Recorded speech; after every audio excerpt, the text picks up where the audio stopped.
Hello everyone. The topic of the presentation is Supplier Scope 3 Emissions Reporting, supporting multiple customer requirements for top-down and bottoms-up reporting. And we will talk about Delta reports as well. Finally, we're going to show you an implementation of the reporting system. Before we move directly to the emission reporting itself, just a few words about the requirements and regulations in the United States. Since 2009, the United States has required facilities emitting at least 25,000 metric tons or more of carbon dioxide to report their greenhouse gas emissions to the Environmental Protection Agency, EPA, every year. One of the documents that specifies principles and requirements at the organization level for the quantification and reporting of greenhouse gas, GHG, emissions and removals is ISO 14064. It includes requirements for the design, development, management, reporting, and verification of an organization's GHG inventory. Today, as part of our presentation, we're going to look at Scope 3 emissions. For many businesses, Scope 3 emissions account for more than 70% of their carbon footprint. These emissions are the result of activities from assets not owned or controlled by the reporting organization, but that is how the organization indirectly impacts its value chain. Scope 3 takes into account all indirect greenhouse gas emissions that were not included in Scope 1 and 2. According to the GHG protocol, specifically the Corporate Value Chain Accounting and Reporting Standard, Scope 3 emissions fall within 15 different categories. Examples are waste, air travel, the consumption of goods and services, contractor emissions, leased assets, etc. This multi-channel division is done to make it more convenient to account for all possible greenhouse gas emissions. These categories are, in their turn, divided into two types of flows in the supply chain: upstream and downstream emissions. Upstream emissions generally refer to the extraction process, processing, handling, transportation, while downstream emissions refer to what happens after the oil has left the pipeline and is consumed by its end users. Most of the emissions would come from downstream activities. There are several methods for emission data collecting and calculating as required for regulatory reporting, varying from engineering modeling to emissions factors to direct measurement. On the slide, we see the full cycle of emission data collecting and reporting. Conventionally, we can divide them into two levels or two approaches: top-down and bottoms-up. The first approach tends to focus more on the processes within the economy, while the second approach focuses on the available technologies and their characteristics. It's a calculated, estimated versus measured approach, if you will. So which is better? Each has its advantages and disadvantages. Bottom-up report can provide significant insight into the specific source of emissions and, importantly, what specific actions can be taken to reduce emissions. A top-down estimate can provide insight on unexpected and, in many cases, very significant leaks, which cannot be identified from a bottom-up approach. A bottom-up approach is more likely to take into account long-term conditions and variations rather than a top-down snapshot in time. A top-down estimate can give an accurate snapshot of emissions, which might be missed by incorrect assumptions in a bottom-up approach. Within the top-down approach, companies calculate total emissions which are relevant for climate targets.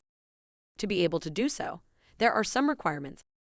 Suppliers must report Scope 3 emissions to their customers on a regular basis. Suppliers will be required to submit reports to customers with varying content and scope. The system must support multiple suppliers distributing reports to multiple customers. Suppliers will distribute reports at different frequencies based on customer demands. The system must be able to aggregate data provided by both approaches and generate delta reports to track climate targets. As an example of customer requirements could be Scope 3 annual report covering all materials and services provided by supplier in previous year, or Scope 3 quarter report covering all materials and services for a specific business unit. We have implemented the top-down reporting system, taking all these requirements into consideration. And this schema demonstrates the multi-supplier to multi-buyer Scope 3 emissions reporting system. While meeting a variety of customer requirements, suppliers must be able to send different types of emission reports through the system to multiple buyers with different operational divisions. Now we are showing the template of greenhouse gas emission report by businesses ISO 14064 that demonstrates the top-down approach. That template was implemented using Template Editor on DocStudio platform. That tool allows basically to template any document with the required set of dynamic fields and settled necessary processing flow. Here is how the completed documents of annual and quarterly greenhouse gas emissions reports look like. Based on the data collected and aggregated from annual and quarter reports, there is an opportunity to create delta reports which allow to control, monitor, and compare emissions over a certain period. Delta reports can provide significant insight. And this is the whole set of documents which form a completed greenhouse gas emission report. On the left is a document in human-readable PDF format, certificate of document processing, and the machine-readable XML file. As we already discussed, a bottom-up reporting approach can provide significant insight into the specific source of emissions and, importantly, what specific actions can be taken to reduce emissions. Within bottom-up reporting, emission data could be delivered and collected through invoices on a daily basis. We implemented that using PIDX invoices with emission data. Both an invoice and a line-level emissions data are supported. Here is how the implemented template of PIDX invoice with additional emission data looks like within the platform. And that is the completed document. Here is the whole set of the completed PIDX invoice with additional emission data. A document in human-readable PDF format, audit log and document processing certificate, and a machine-readable XML file. Moreover, there are two ways on how to work with the reporting system, using web-based user interface or APIs.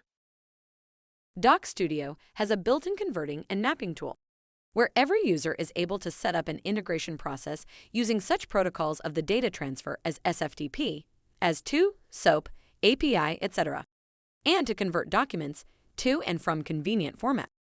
We wanted to demonstrate the user experience and how easy it is filling and sending the greenhouse gas emission report. Decided that short video clip will do the best here. Let's have a look. Create a DocStudio account or sign into the already existing. Pick a template of the document. That could be either PIDX invoice with additional emission data, greenhouse gas emission report by business, or any other document. Initiate an envelope of chosen document, set processing flow, fill required fields, and send.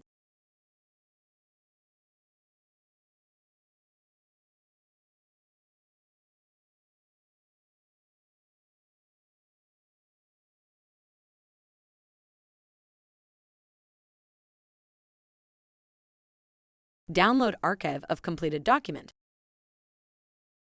Review audit trail, completed document in human-readable PDF format.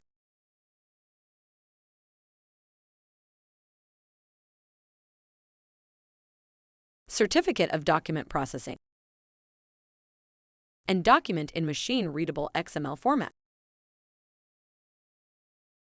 Let's digitize emission reporting process with DocStudio.